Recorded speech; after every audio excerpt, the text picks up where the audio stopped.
Good morning. Today is April 2nd. It's Thursday, and we've almost come to the end of our second week of our homeschooling adventure. And I had a couple parents reach out to me about what do I actually need to turn in this week.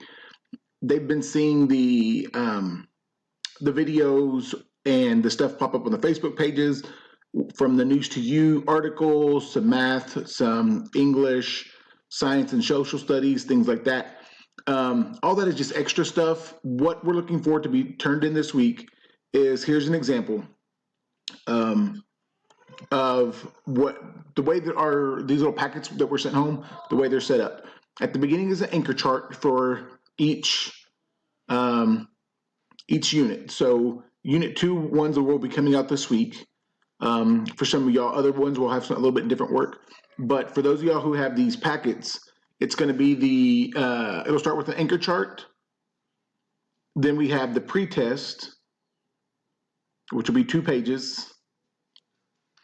And then this is what needs to be turned in for this week for unit 1. It'll be your post-test. It'll be 2 pages long. They all say post-test page 1 and then post-test page 2. Yours, like I said, will not look like this exactly.